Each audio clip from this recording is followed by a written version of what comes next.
사무엘상 14장 16절부터 23절까지 말씀입니다.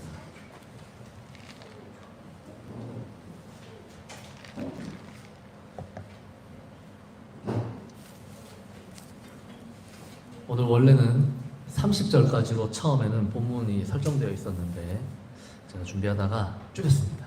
잘했죠? 네, 잘했죠. 네, 우리 같이 한 절씩 교독하도록 하겠습니다. 제가 먼저 읽겠습니다. 베냐민 기브아에 있는 사울의 파수꾼이 바라본즉 허다한 블레셋 사람들이 무너져 이리저리 흩어지더라.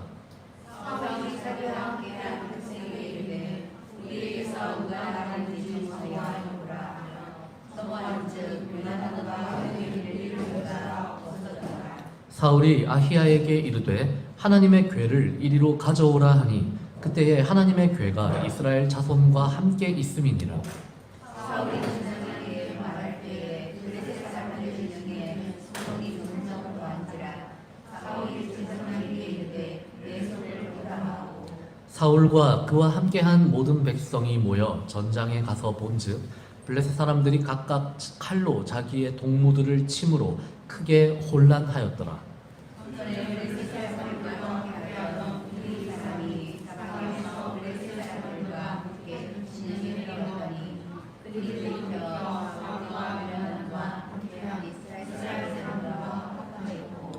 에브라임 산지에 숨었던 이스라엘 모든 사람도 블레셋 사람들이 도망함을 듣고 싸우러 나와서 그들을 추격하였더라.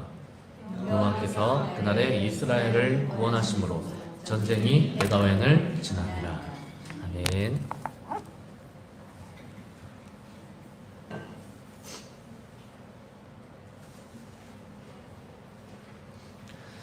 지난번에도 제가 잠깐 말씀을 드렸는데요. 저는 사무엘상 본문으로 이렇게 설교를 하면서 그동안 우리에게 좀 익숙했던 이른바 이 구속사적인 관점을 상대적으로 좀 많이 배제하고 이야기를 풀어내고 있습니다. 근데 이제 이런 작업을 하다 보면 소위 은혜를 받기가 좀 어려워질 수도 있어요.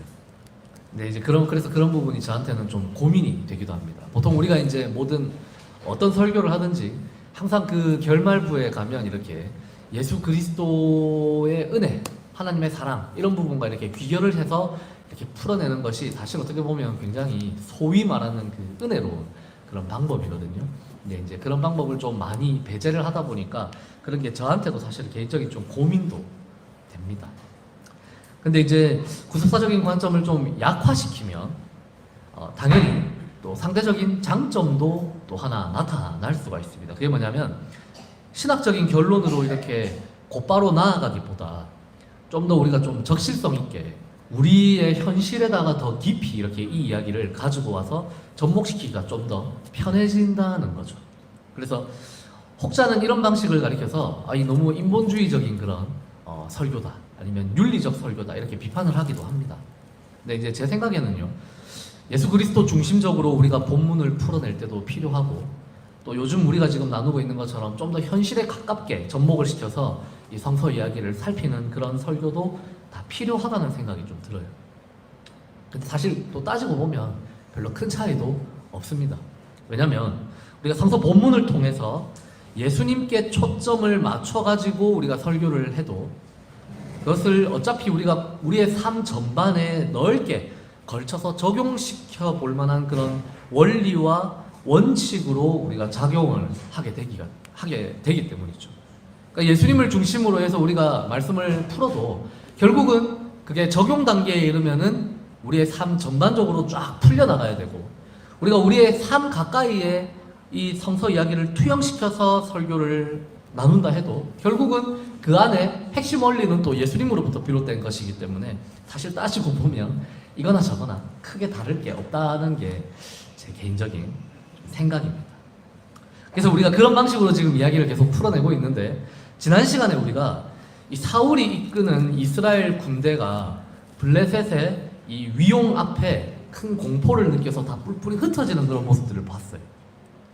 하지만 이 사울의 아들 요나단은요, 블레셋 군대의 많은 숫자에도 그리고 블레셋이 가지고 있는 강력한 이 철기 무기들에도 불구하고 두려워하지 않고 살아계신 하나님의 이름에 의지해서 자신의 무기 드는 자와 함께 단 둘이서 기습 작전을 감행을 했습니다. 우리가 이제 그 장면을 같이 봤었죠. 이러한 요나단의 모습을 보면 그의 아버지이자 이스라엘의 왕이라 할 수 있는 사울과는 굉장히 다른 모습을 보여주고 있습니다. 훗날 또 한 번 이 블레셋 군대 앞에서 하나님의 이름을 가지고 하나님의 영광을 걸고 혈혈단신으로 싸우러 나갔던 사람이 또 한 명 등장을 하죠. 바로 골리앗과 맞섰던 다윗의 용기 있는 모습이죠. 이 모습이 사실은 이미 요나단에게서 한번 발견이 되고 있다라고 우리가 볼 수 있습니다. 우리가 곰곰이 살펴보면 사울은 왕이 된 후에 잃을 것이 더 많아졌기 때문에 더 용기를 잃어버린 것 같아요. 우리가 보통 그렇잖아요. 우리가 뭔가 어떤 담대한 한 발을 내디딜 수 없는 사람들의 특징 가운데 하나가 뭐냐면, 잘못해서 삐끗하면 잃어버릴 게 너무 많은 사람들은 그런 담대한 행동들을 하기가 어렵죠.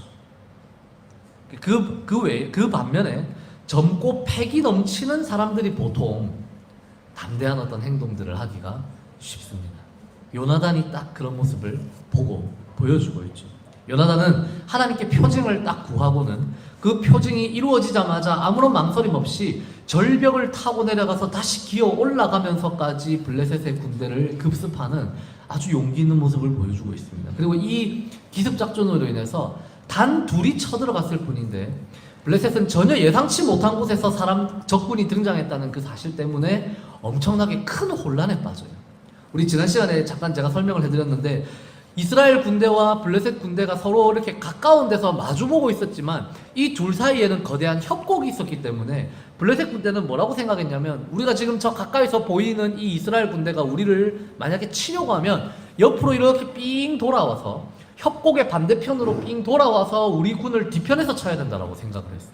그런데 요나단은 이 상식을 깨고 협곡을 아예 지가 맨손으로 타고 내려가서 다시 타고 올라가서 전혀 예상치 못한 곳에서 쳤기 때문에 블레셋 군대가 그렇게 큰 혼란에 빠질 수가 있었던 것이죠. 그리고 지난 시간에 우리가 살펴본 대로 그 상황에 기가 막히게 하나님이 우레를 발하셔서, 우리가 보통 구약 성경에서 천둥이 치고 비가 쏟아지는 이런 장면은 하나님이 거기에 역사하고 있는 하나님의 임하심을 보여주는 또 그런 표징이기도 하거든요.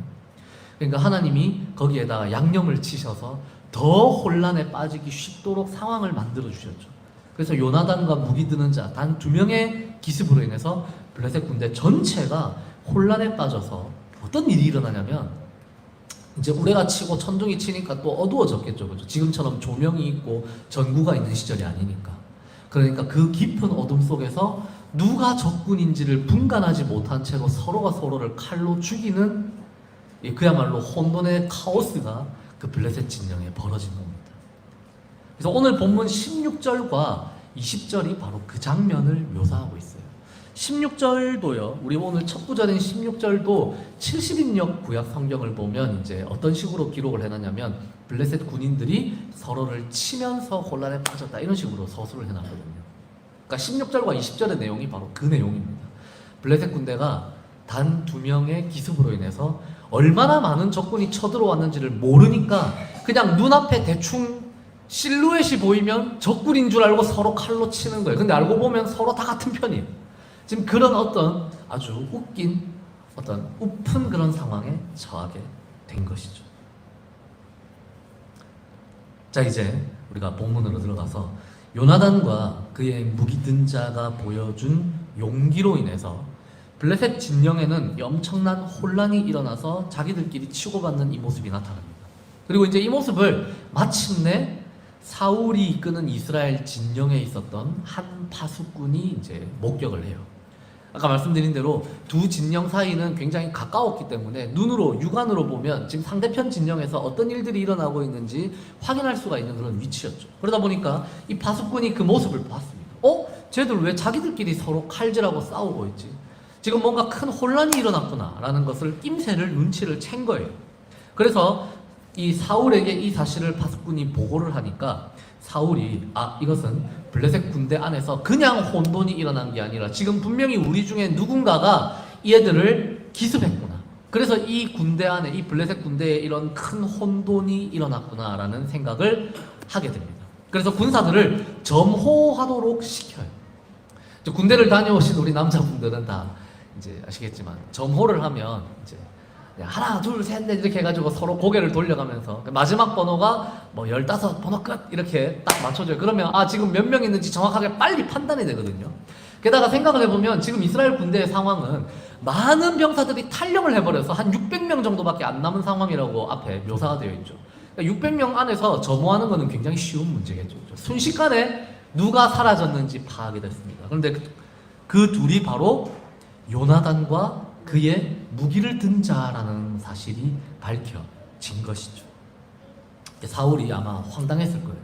그러니까 둘이 사라졌는데 그 둘의 정체가 바로 자기 아들, 이스라엘의 차기 왕이 되어야 되는 왕자 요나단과 그의 경호원이었던 것이죠.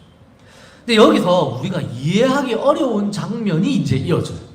그게 오늘 본문 18절 말씀입니다. 우리 같이 읽겠습니다. 본문 18절 같이 한번 읽어보겠습니다. 시작! 사울이 아히야에게 이르되 하나님의 괴를 이리로 가져오라 하니 그때 하나님의 괴가 이스라엘 전과 함께 있으니라. 자, 이 구절은요, 두 가지 측면에서 이해가 되지 않는 내용을 담고 있어요. 먼저는 사울이 이끌고 있는 이 이스라엘 군 진영 안에 하나님의 괴가 있었느냐라는 것입니다. 언약 괴가 지금 이스라엘 이 군사들과 함께하고 있느냐라는 거예요. 근데 이거는요, 사실 사무엘상 전반부 내용하고 서로 이 조화를 이루지 못하는 그런 대목입니다. 왜냐하면 이때 하나님의 언약궤가 있었던 장소는 블레셋 땅에서 돌아온 이후로부터 다윗이 그것을 예루살렘으로 옮겨오기 전까지 계속해서 기럇 여아림이라고 하는 지역에 머물고 있었기 때문이죠. 그러니까 사울이 그 사이에 가가지고 다시 하나님의 언약궤를 가져와라 라고 할 수는 없었을 것 같아요. 그렇게 하기는 어려웠을 것 같아요. 그리고 그렇게 할 수 없는 또 하나의 이유가 있습니다.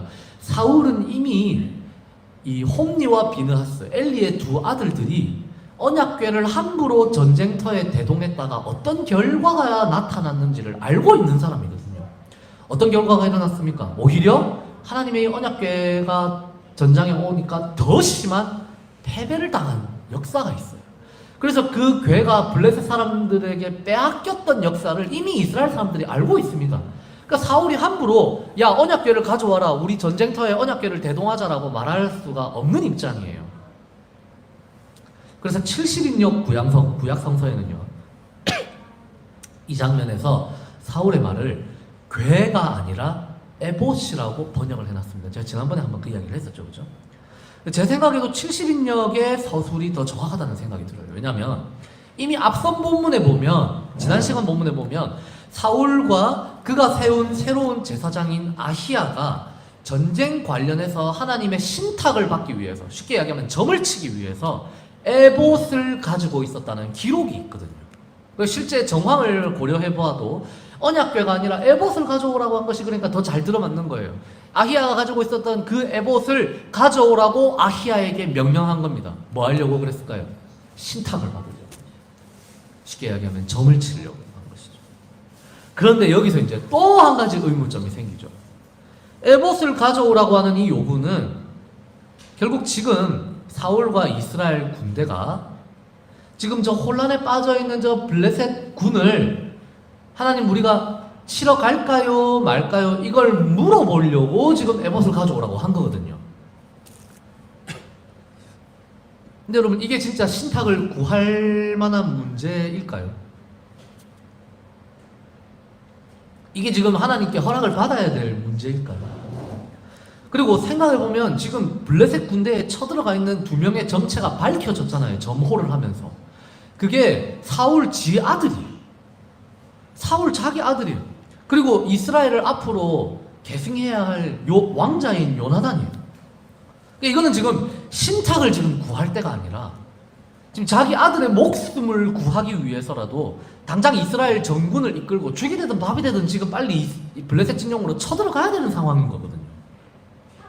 그런데 사울은 지금 이 급박한 순간에 아히야를, 그것도 몰락한 엘리의 가문을 찾아서 세워놓았던 그 어떻게 보면 거의 가짜 제사장이라고 말할 수 있는 그 아히야를 찾아가지고 애복 가져오라고 해서 그에게 신탁점을 치려고 지금 하고 있는 겁니다. 우리 생각을 해보면 아들 요나단이 용감하게 블레셋 군대를 급습해서 그들을 대혼란에 빠뜨리게 한 이 상황은 신탁으로 지금 묻고 자시고 할 필요가 없는 상황이에요. 이미 요나단에 의해서 블레셋이 지금 이 난리가 난 것을 지금 이스라엘 군대가 바라보고 있잖아요. 그럼 이거는 이미 하나님이 이 전쟁을 이스라엘의 손에 붙였다는 뜻이 되거든요. 이거는 뭐 영적으로 예민할 필요도 없고 뭐 좀 이렇게 뭐 군사적으로 밝을 필요도 없어요. 지금 눈앞에 보이는 이 상황은 그냥 쳐들어가면 바로 이길 수 있는 그런 상황이에요. 신탁을 구할 필요가 없는 상황입니다. 어떻게 보면. 그런데 이것에 대해서도 지금 사울은 자신감이 없어요.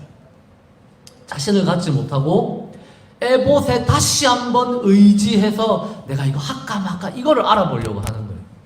이거는요, 정상적인 통치자의 모습과는 거리가 멀다라고 말할 수가 있죠.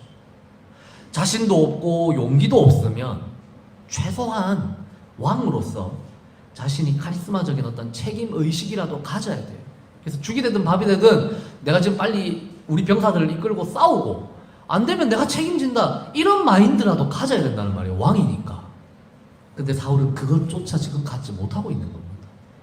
책임을 본인이 지기가 싫으니까 신탁을 통해서 하나님께 그 책임을 전가하려고 하는 게 바로 사울의 이 내면 깊이 자리하고 있는 그의 본심인 거죠. 에봇과 신탁에 의지해야만 스스로를 겨우 안심시킬 수 있는 사울의 이러한 두려움을 보면서 저는 사실 한 부류의 신앙인들이 떠올랐습니다. 혹시라도 아주 작은 사소한 일에서조차 내가 실수하면 어쩌지, 실패하면 어쩌지 하는 그런 두려움에 사로잡힌 나머지 모든 순간 하나님의 뜻을 구한다라는 미명하에 기도를 하고 말씀 구절을 찾고 목사를 찾아가서 의견을 구하는 분들이 바로 그런 분들이에요. 여러분 오해하지 말고 들어주세요. 저는 지금 매 순간 우리가 하나님의 뜻을 구하는 삶이 나쁘다라고 말하는 게 결코 아닙니다. 이걸 지금 매 순간 하나님의 뜻을 우리가 알아보고 구하는 삶이 나쁜 게 아니라 이걸 핑계로 삼는 삶이 나쁘다는 거예요.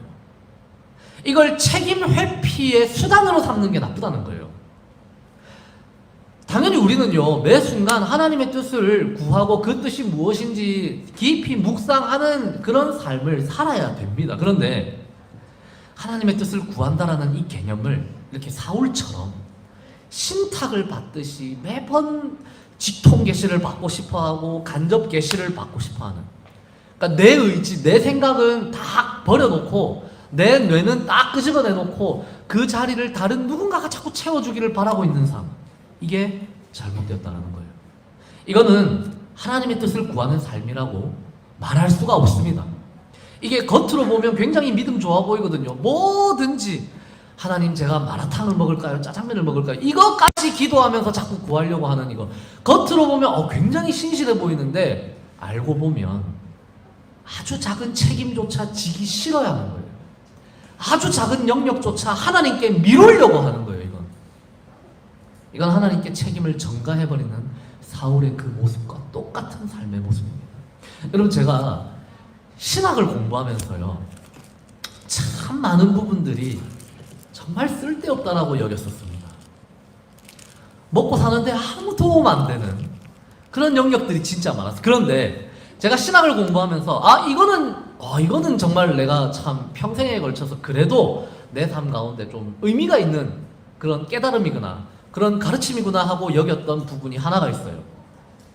그런 교의학적인 이슈가 있습니다. 그게 뭐냐면 하나님의 뜻이란 무엇이고 하나님의 뜻을 우리가 어떻게 파악해야 하는가에 대한 지혜였습니다.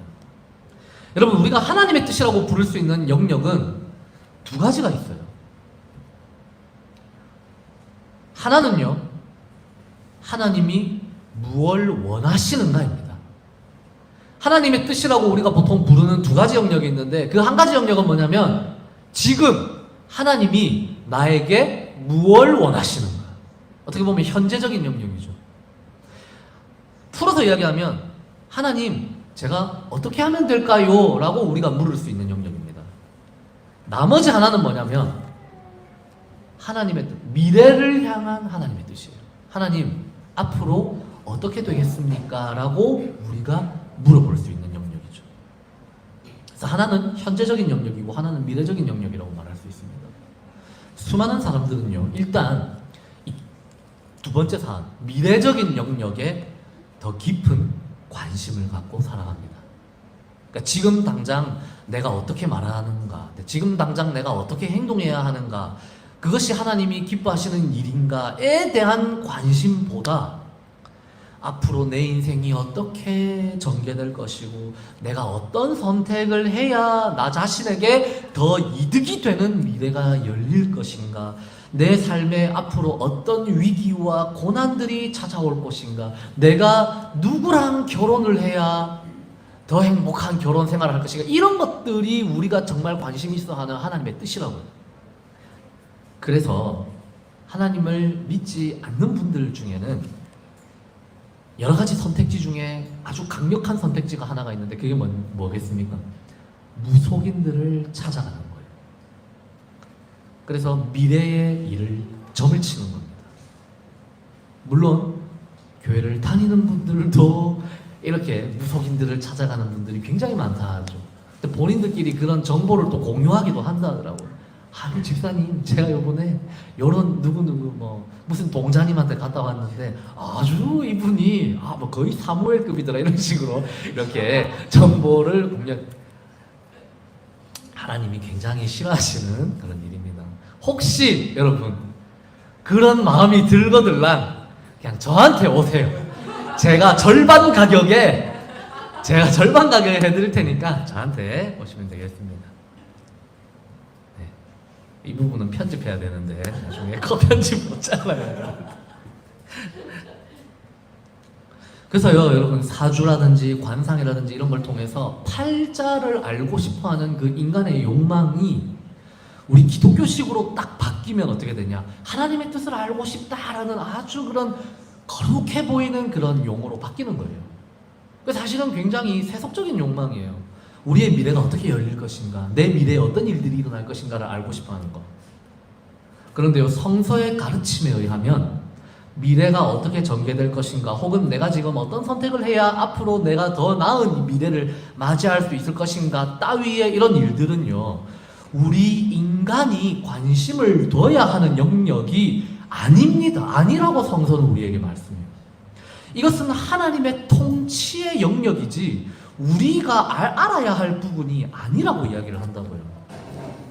이것을 내가 먼저 내다보고 싶어하고, 이것을 내가 피해가고 싶어하고, 이것을 내가 통제하려고 드는 것은 하나님의 통치 영역을 침범하려고 하는 교만이 됩니다. 여러분 전도서를 보면요, 뭐라고 되어 있습니까? 우리의 삶이 헛되고 또 헛되다라는 표현을 쓰거든요. 이 헛되다라고 번역되어 있는 단어, 헤벨이라고 하는 단어인데, 이 단어는 무가치하다, 덧없다 이런 의미가 아니에요. 이 헤벨이라는 단어는 아침 이슬처럼 순간에 사라지고 만다라는 그런 의미를 가지고 있어요. 아벨의 삶이 그랬잖아요. 가인과 아벨의 그 아벨의 삶이 그랬잖아요. 의로운 삶이었지만 아주 짧은 삶이었어요. 이 아벨이 사실 헤벨이에요. 똑같은 단어거든요. 그러니까 인간이 어떤 존재냐라고 성서는 우리에게 말씀하냐면, 우리는 처음부터 애초에 하나님이 다스리시는 이 시간의 처음과 끝 사이, 영원을 우리는 알 수도 없고 알 필요도 없는 존재들이에요.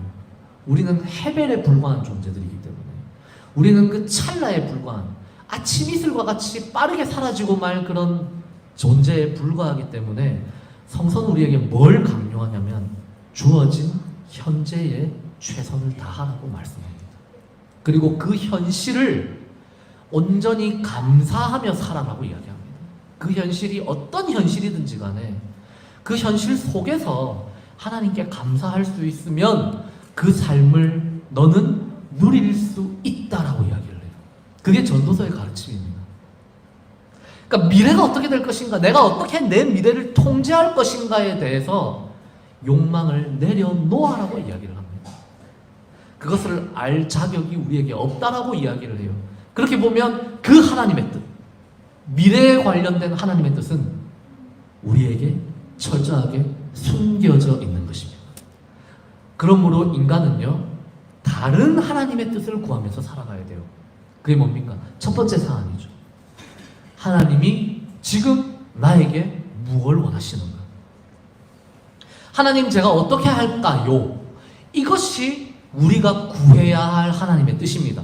근데 생각해보면 사울이 지금 어떻게 보면 또 이걸 구할 수도 있잖아요. 그죠? 사울이 구하려고 한 게. 근데 여러분, 놀랍게도 이 영역은 우리가 하나님께 뭐 에봇이라든지 아니면 기도로 여쭤봐야 할 사안이 아닙니다. 왜냐하면 이미 성서 전체에 걸쳐서, 성경 말씀 전체에 걸쳐서 우리가 어떻게 살기를 하나님이 원하시는지 아주 확실하고도 명징하게 다 기록되어 있기 때문이에요. 오경의 법도에, 선지자들의 지적과 비판에, 예수 그리스도의 가르침과 공생애에, 그리고 그것을 사도들이 해설한 내용에 하나님의 뜻이 다 기록되어 있습니다.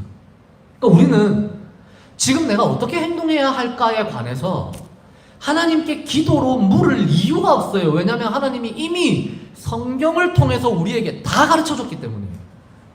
그러니까 이거를 내가 지금 어떻게 할까요? 말씀을 한번 뽑아보자, 이게 아니라 성경을 쭉 읽어보면, 처음과 끝까지 쫙 읽어보면 우리 안에 그런 개념이 확립이 돼야 돼요. 내가 지금 어떻게 행동해야 하는가, 내가 지금 어떻게 말해야 하는가, 내가 지금 어떻게 생각해야 하는지까지가 성경을 읽은 사람에게는 이미 내적으로 확립이 돼야 돼요. 하나님의 뜻이 뭔가 하고 누군가가 우리에게 물어보면 우리가 답을 해줄 수 있는 경지에 이르러야 된다고. 그래서 그리스도인들이 성서를 읽어야 되는 겁니다. 이거를 그냥 점괘 뽑듯이, 그냥 무슨 의무 행하듯이 하루에 무조건 3장 읽어야지, 무조건 1년에 1독해야지, 이런 개념이 아니라니까요. 우리가 성경을 읽어야만 하나님의 뜻을 오롯이 알 수 있기 때문에 우리가 성경을 읽는 겁니다. 그리고 그 뜻을 알아야 우리가 그 뜻대로 살 수가 있는 거예요. 그러면 기도는 왜 합니까? 그 뜻대로 우리가 어떻게 살아야 하는지 하나님의 뜻을 이미 알고 있지만 우리가 그렇게 살기가 어렵잖아요. 알고는 있는데 우리의 욕망이, 우리의 죄악된 본성들이, 우리 성경식으로 이야기하면 그런 것들이 그 뜻을 행하며 살기 어렵도록 자꾸 매 순간 막아서니까, 하나님, 제가 하나님의 뜻을 알긴 아는데 하나님의 뜻대로 살기 참 어렵습니다, 도와달라고 기도하는 거잖아요. 우리가 그 뜻을 가르쳐달라고 기도하는 게 아니라 우리는 도와달라고 기도하는 거예요. 정리를 하자면 미래를 향한 하나님의 뜻이란 우리를 향해서 완전히 은폐되어 있습니다. 우리가 알 수 없는 거예요. 그리고 반면에 현재를 향한 하나님의 뜻은 우리에게 이미 다 개방되어 있어요. 그래서요, 여러분, 지금 하나님 제가 어떻게 할까요? 하고 기도나 뭐 말씀 뽑기나 이런 걸 통해서 하나님께 물으려고 하시는 분들은요, 두 부류가 있습니다. 하나는 신앙의 아직 초입 단계에 있는 분들이에요. 그러니까 이분들이 이렇게 행동하는 건 다 이해가 됩니다. 초신자들이 이렇게 행동하는 거는 다 이해가 된다고요. 왜냐하면 이분은 아직 성서를 끝까지 온전히 다 소화를 못 해냈기 때문에 그렇게 할 수 있어요. 그런 부분들은 믿음이 강한 사람들이 충분히 이해해야 하는 영역입니다. 그리고 옆에서 같이 가르쳐드리고 이끌어드려야 하는 영역이에요. 그런데 반면에 신앙의 초보가 아닌 사람들이 자꾸 이렇게 기도나 말씀 뽑기를 통해서 하나님의 뜻을 구하려고 한다. 신앙의 연수가 찰 만큼 찬 분들이 자꾸 이렇게 행동한다. 이것은 그분이 신앙이 좋아서 그렇게 하는 게 아니라 오히려 자신이 져야 할 책임과 자유를 지기 싫어해서 신앙을 핑계로 하나님께 다 자꾸 그런 것들을 밀어버리려고 하는 사람일 가능성이 높습니다. 여러분, 예수님이 우리에게 기도를 가르쳐 주셨을 때, 예수님이 우리에게 가르쳐 주신 기도, 우리가 예배 마칠 때 항상 하는 그 기도잖아요. 뭐라고 합니까? 하나님의 뜻을 알려주소서, 이렇게 이야기를 하는 게 아니라 예수님이 딱 한 문장으로 정리하셨잖아요. 뜻이 하늘에서 이루어진 것과 같이 뜻이 땅에서도 이루어지게 하소서. 이게 풀어서 이야기하면 하나님의 뜻이, 하늘에서 이루어진 하나님의 뜻을 우리가 알고 있으니까 그 뜻이 이제는 우리에게서 이루어질 수 있도록 도와달라는 이야기잖아요. 그렇죠? 우리의 기도가 바로 그런 기도가 되어야 되는 거죠. 근데 여러분, 사울이 행동한 걸 보세요. 사울은 지금 당장 쳐들어가야 되는 입장이에요. 하나님이 보여줄 거 다 보여줬어요. 그리고 자기 아들까지 지금 저기 있잖아요. 그럼 빨리 군대를 일으켜서 저 혼란에 빠져있는 블레셋을 치는 것이 하나님께 영광 돌리는 길이라는 걸 누가 봐도 이거는 상식이에요. 그런데 그 앞에서 자신의 판단을 다시 한번 밀어놓습니다. 다시 한번 하나님께 그걸 책임을 전가하려고 하는 거예요. 여러분, 지금 당장 우리의 눈앞에, 내 눈앞에 나의 도움을 필요로 하는 이웃이 있고 내가 그걸 도울 수 있는 능력이 있다라는 가정을 한번 해보세요. 그러면 그를 향해서 바로 돕는 게 하나님의 뜻 아닙니까? 그를 향해서 내가 지금 당신을 도와줘야 될지 말아야 할지 아직 하나님의 뜻을 내가 알지 못하기 때문에 기도하고 올 테니까 좀만 기다려 주시오, 이렇게 이야기하는 건 여러분 정상적인 신앙이라고 말할 수 없는 거예요. 이거는 신앙도 아니고 겸손도 아니에요. 이건 그냥 아무것도 아니에요. 이거는 그냥 이웃을 도와주기 싫으니까 하나님 핑계를 대는 겁니다. 하나님 핑계를 대면 그럴싸해지고 좀 신앙의 권위도 좀 거기에 덧입힐 수 있기 때문에 금상첨화로 사람들이 여겨요. 그러니까 이것이야말로 신앙을 표면에 내세우지만 하나님께 구해보겠습니다, 하나님께 여쭤보겠습니다, 이거는요 신앙을 표면으로 내세우지만 사실은 굉장히 끔찍한 위선입니다. 우리가 뭘 해야 할지 뻔히 하나님이 우리 앞에 보여주고 계시는데도 그 상황 앞에서 하나님을 다시 한번 내 방패막이로 내세우는 거예요. 많은 교인들이 이렇게 행동합니다. 여러분, 하나님을 모르는 사람들조차 이 타이밍은요 정확하게 알아요. 여러분, 우리나라에 끔찍한 참사들이 일어났을 때 여러 참사들 있잖아요. 뭐 세월호 사고도 있었고 이태원 참사도 있었고, 그 사고들이 일어났을 때 하나님을 모르는 사람들도 그 자리에 있었던 사람들, 그 가까이에 있었던 사람들은 그냥 갔다고요. 하나님의 뜻을 구하고 말고가 없어요. 그런 거는, 그거는 인간이라면 누구나 해야 되는 일들이었잖아요. 행동하는 게 하나님 뜻이잖아요, 솔직히 말하자면. 그런데 그 앞에서 하나님 이거 할까요 말까요 따졌던 사람들은 사실상 하나님의 뜻을 어긴 사람들입니다. 하나님의 뜻인지 아닌지 알 수 없으니까 내가 기도 좀 해보겠습니다, 이것은 사실상 하나님의 영광을 가리는 행동들이었어요. 여러분, 오늘 본문 19절 자세히 보세요. 전세가 이제 급격하게 사울이 이렇게 망설이고 있던 사이에 전세가 급격하게 기울기 시작합니다. 이제는 더 심해졌어요. 그 상황이 블레셋 사람들이 서로를 칼로 치는 게 더 잘 보이기 시작한 거야. 이스라엘과 사울 자신에게 완전히 유리한 상황이라는 걸 사울이 눈으로 딱 봤습니다. 그러니까 사울이 뭐라고 합니까? 아히야한테 뭐라냐면, 야, 네 손을 거두어라, 에봇을 치워라라고요. 여러분, 이게 얼마나 가증스러운 모습입니까? 긴가민가 했을 때는 하나님 핑계대다가 이제 완전히 100% 내가 무조건 이길 수 있을 것 같다는 그 모습이 눈에 더 확실히 보이니까 하나님 필요 없어진 거예요, 지금 사울한테는. 그러니까 네 손을 거두라라고 이야기하죠. 그리고는 블레셋 군대를 향해 돌진합니다. 여러분, 죄송한데 여러분 뒤에 좀 잠깐만 좀 꺼주세요. 이제 덥기 시작했어. 여러분, 처음부터 사울은요 블레셋을 지금 내가 건너가서 치는 게 하나님의 뜻인가 아닌가에 대해서 애시당초 관심이 없었어요. 그게 여기서 드러난 겁니다. 에봇은요 핑계를 만들 도구에 지나지 않은 거예요. 신앙을 자꾸 도구로 삼은 거예요. 그냥 자기에게 100% 유리한 상황이 되니까 하나님의 뜻이고 나발이고 그냥 집어치워 건너가는 거예요. 여러분, 말끝마다 하나님의 뜻을 운운하는 사람들이 바로 이런 행동들을 취합니다. 일관성이 있는 사람이면 저는 그 사람은 그냥 신앙으로 인정해줘도 된다라고 생각해요. 진짜 지금 이 상황에서도 야 그래도 하나님 뜻 물어봐야지, 이거는 우리가 이해해 줄 수 있어. 이 사람은 그냥 신앙의 색깔이 이런 사람이구나, 이 사람은 그냥 처음부터 끝까지 이렇게 사는 사람이구나 라고 우리가 이해할 수가 있는데, 여러분 자세히 보세요. 그런 사람들은, 말끝마다 하나님 운운하는 사람들은 결정적인 순간에는 하나님 안 찾습니다. 왜냐하면 처음부터 하나님이 진짜 필요했던 사람들이 아니기 때문에 그래요. 그때가 되면 아주 자신 있게 고민 없이 움직입니다. 그리고는 나중에 뭐라고 하냐면 그게 하나님 뜻인가 보던데 이렇게 이야기를 해요. 여러분 바로 이런 경우를 향해서요, 바로 이런 사람들을 향해서 출애굽했던 이스라엘 백성들을 향해 하나님이 직접 주신 말씀이 하나 있습니다. 그게 뭔지 아세요? 바로 세 번째 계명입니다. 너는 너의 하나님 여호와의 이름을 망령되게 일컫지 말라. 이게 바로 그 경우에 대한 하나님의 무시무시한 경고의 말씀입니다. 여러분 사울이 보여준 이 비열한 위선에 더해서 이제는 굉장히 우픈 상황이 이스라엘 군대에 일어납니다. 본문 21절 22절 말씀입니다. 본문 21절 22절 우리 같이 한번 읽겠습니다. 시작. 전에 블레셋 사람들과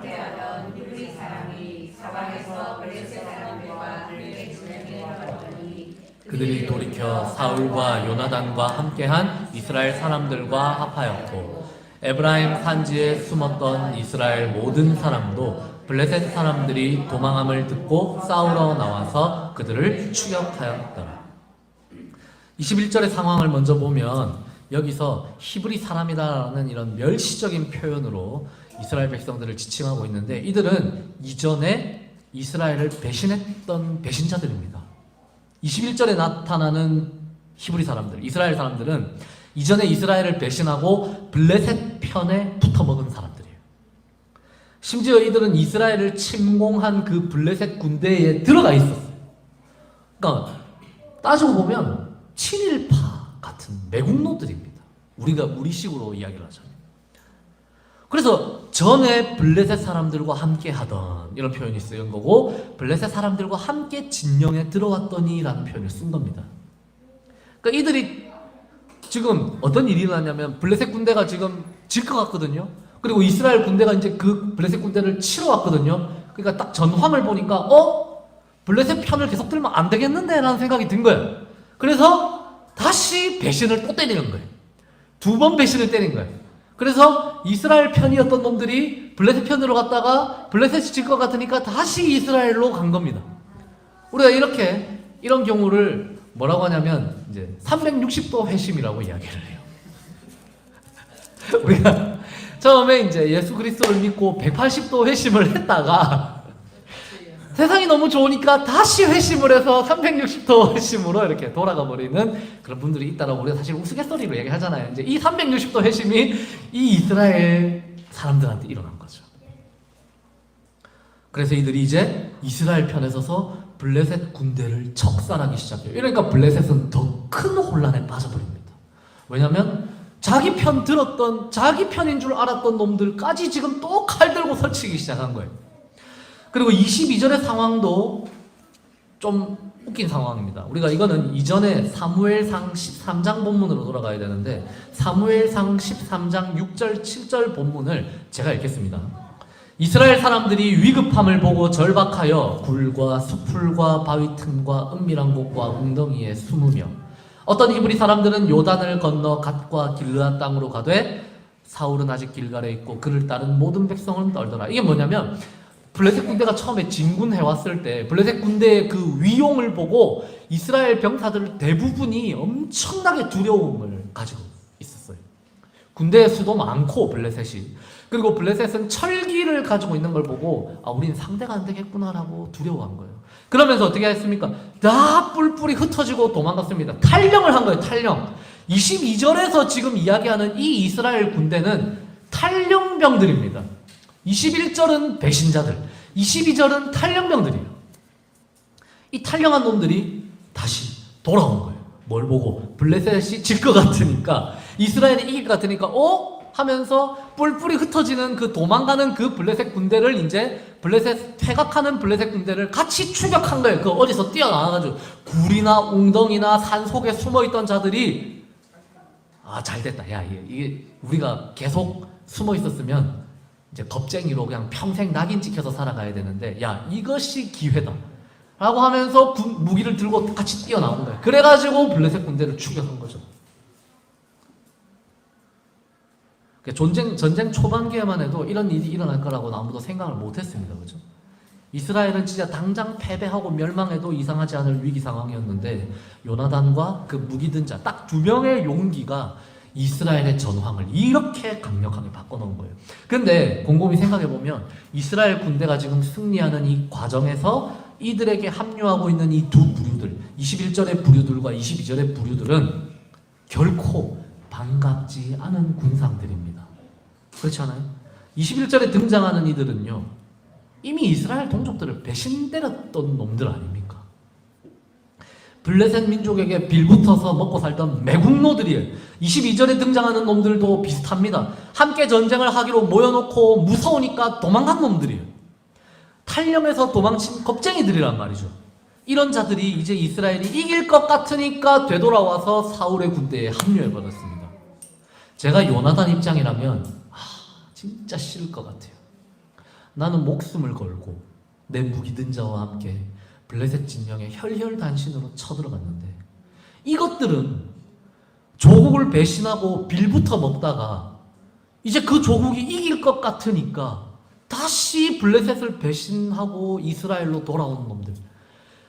우리나라 군대가 질 것 같으니까 탈령했다가 이제 이길 것 같으니까 다시 무기 들고 뛰어나온 놈들. 얼마나 꼴배기가 싫었겠어요. 이러한 장면들에도 불구하고 사무엘서는 이날의 전투를 딱 한 문장으로 깔끔하게 요약해버립니다. 그게 오늘 본문의 마지막 구절입니다. 본문 23절 같이 읽겠습니다. 시작. 여호와께서 그날에 이스라엘을 구원하심으로. 우리는 대개 하나님이 주관하시는 전쟁, 하나님의 역사하심이라고 하면 완전하고 깔끔하고 압도적인 무언가를 상상하는 경우가 많습니다. 그래야 하나님이 일하신 것처럼 느끼거든요. 마치 그 출애굽 당시에 10가지 재앙처럼 막 그냥 진짜 거대한 제국을 막 두들겨 때려가지고 압도적으로 무너뜨려버리는 그런 모습, 홍해를 막 반으로 쫙 갈라버리는 그런 모습만이 하나님의 일하심이라고 우리의 머릿속에는 그런 편견을 가지고 있어요. 최소 그 정도는 해야 하나님이 일하시는 거지라고 생각하는 거죠. 그렇지만 오늘 본문에 등장하는 이 믹마스 베다웬 전투는 좀 뭔가 자세히 살펴보면 21절, 22절 때문에 이 전투 자체가 굉장히 찌질해지고 있어요. 아주 좀 구질구질한 그런 모습으로 자꾸 나아가고 있는 것이죠. 저 비겁한 매국노들, 배신자들이 합류해서 마치 지들도 정의의 전사들처럼 막 더불어 싸우고 있으니까 600명 입장에서는 좋긴 좋은데 당황스러워집니다. 병사들이 많아지니까 좋긴 좋은데 이것들은 매국노들인데 하는 생각을 하는 거죠. 이런 일이 일어나면 심경이 복잡해져요. 근데 이 일들조차도 23절에 의하면 하나님의 구원 사건인 겁니다. 하나님의 이끄심과 역사하심이라고 하니까 이스라엘 입장에서는 당황스러울 수 있죠. 하나님의 공의에 의하면, 우리가 오늘 마지막 찬양으로 예수 하나님의 공의 찬양을 불렀는데, 이 하나님의 공의로우심에 의하면 이들은 이스라엘 군대에 지금 합류를 할 게 아니라 블레셋 놈들하고 같이 칼 맞아 죽어야 되는 놈들 아닙니까? 솔직히 말하면 우리는 그렇게 생각하잖아요. 이게 당연한 논리적인 흐름이에요. 근데 오늘 본문의 마지막 구절은 놀랍게도 야훼께서 그날 이스라엘을 구원하셨다라고 이야기를 해요. 끝까지 의리를 지킨 이 600명, 그리고 요나단과 그의 무기를 든 자, 그리고 사울 왕조가 아니라 이스라엘이라고 하는 하나님의 백성들 전체를 하나님이 구원하셨다라고 기술을 해놨어요. 그 이스라엘 안에는 결국 생각해보면 그 배신자들도 들어가 있고 도망자들도 들어가 있고 겁쟁이들도 다 포함되어 있는 것 같아요. 결국 하나님은요, 이 전투를 통해서 의인들만 구원하신 게 아니라 죄인들까지 다 구원받게 하신 것이죠. 여러분, 하나님을 믿는 우리가요, 때때로 어떤 거룩함이라든지 어떤 정의로움 이런 것들에 대해서 일종의 강박관념을 가지고 살아갈 때가 좀 있어요. 저도 그래요. 우리 생각에는 이 배신자들, 이 도망자들 이런 것들은 블레셋하고 같이 죽어야 되는 놈들이에요. 그게 하나님의 공이라고 생각을 합니다. 물론 그런 경우들도 실제로 일어나죠. 근데 때때로 하나님의 계획은 그런 사람들조차, 그런 사람들에게 한 번 더 하나님의 자비와 하나님의 긍휼과 하나님의 기회를 허락하시는 거예요. 그래서 그들에게도 구원의 은혜를 베푸시는 거죠. 죄송한데 다시 한번 켜주시면 감사하겠습니다. 끄니까 또 순식간에 추워지네. 다들 추워하시는 것 같아서. 네. 죄송합니다. 제가 이 블레셋으로 전향했다가 다시 돌아온 놈처럼 360도 회심을 해서 껐다가 다시 켰습니다, 지금. 여러분, 이런 식으로 하나님의 구원 사건이 일어나면 배신자들에게도 한 번 더 기회를 주고 도망자들도 그 구원의 은혜 가운데 끌어안아 주시면 우리는 어떻게 생각하냐면, 야, 이거는 하나님의 영광에 좀 흠이 가는 것이 아닌가. 하나님의 역사는 좀 어딘가 완벽하고 멋지고 압도적이어야 하는데 하나님은 좀 약간 구질구질하게 자꾸 자기 역사를 이끌어 가려고 하네, 이런 생각이 든단 말이에요. 그러니까 끼워주면 안 될 애들까지 자꾸 끼워주는 그런 동네 형 같은 이미지가 돼버리는 거예요, 하나님이. 하지만 그것을 가리켜서 성경은 하나님의 구원의 은혜라고 부를 때가 있습니다. 배신자들, 도망자들, 겁쟁이들, 곧 죄인들을 향해 다시 한번 은혜를 베푸시는 거예요. 그리고 곰곰이 생각해보면 바로 그 은혜가 우리 자신이 먼저 받았던 바로 그 은혜이기도 합니다. 우리도 바로 그 배신자들, 우리도 바로 그 겁쟁이들이었기 때문이죠. 말씀을 맺겠습니다. 인생을 살아가다 보면 여러분, 제가 이 마지막 대목을 보면서 무슨 생각을 했냐면, 인생을 살아가다 보면 좀 엮이기 싫은 사람들이 있거든요. 도움을 받기 싫은 사람들이 있다고요. 나는 지금까지 하나님 앞에서 그래도 나름대로 좀 올바르게 살려고 나름 노력해온 것 같은데 어떤 사람들은 전혀 그렇게 안 보이는 사람들이 있어요. 지만 생각하고 지 도움되는 것만 자꾸 챙기면서 살아온 그런 사람들하고 엮이기 싫을 때가 있다고요. 나는 깔끔하게 그래도 살려고 노력했는데 저런 사람들하고 엮여야 하나? 이런 생각이 들 때가 있는 그런 상황들이 우리의 삶 가운데 찾아옵니다. 괜시리 그러면 나도 저 사람하고 똑같은 인간 되는 것 같고 어딘지 그들 때문에 나도 물들 것 같고 다른 사람들이 그런 내 모습을 보면서 저 사람들하고 똑같은 부류처럼 취급할 것 같아서 되게 싫어요. 근데 하나님은 때때로 그런 이들과 우리를 한데 엮어 놓으시기도 합니다. 그러면서 그런 우리를 향해서 이스라엘이라고 불러버려요. 아니 주님, 어떻게 저런 인간들하고 저를 동급으로 취급하십니까? 이거는 내 자존심이 허락하지 않습니다, 주님. 나는 그 600명 안에 들어가 있던 사람입니다. 어떻게 저런 360도 회심한 놈들하고 저하고 같이 자꾸 엮으시려고 합니까? 이거는 내 자존심 허락 못합니다. 저런 배신자들 없이도, 저런 겁쟁이들 없이도 그냥 지금 우리 600명만으로도 하나님 일하셔야죠. 하나님 할 수 있잖아요. 우리는 자꾸 그렇게 이야기를 해요. 그래야 하나님답다라고 생각을 하는 거죠. 네, 이렇게 항변해보지만 하나님의 계획과 하나님의 섭리는 때때로 우리의 이해 너머로 작동을 합니다. 그러면서 결국은 우리 자신도 되돌아보면 그들과 크게 다를 바 없는, 필요하면 나도 사실 더러워질 수 있는 인간이고 지금까지 그런 상황이 찾아오지 않았다는 것이지, 내가 필요하면, 내가 정작 그 상황이 들이닥치면 나도 언제든 주님 배신 때리고 넘어갈 수 있는 그런 구질구질한 인간에 불과하다는 사실을 하나님은 결국 우리에게 또 한 번 넌지시 알려주시는 것이죠.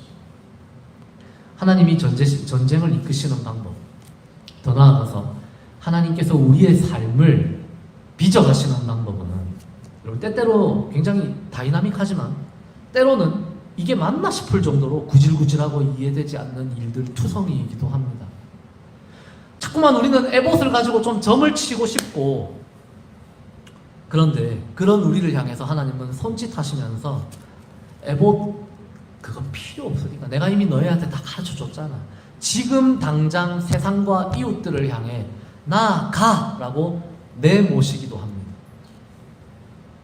또 어떤 경우에는 우리가 참 미워하고 싫어하는, 우리를 배신한 놈들과는 엮이기 싫어하는 그런 우리의 모습을 향해서 손짓하시면서 야, 저 애들하고 같이 또 어울리기도 해.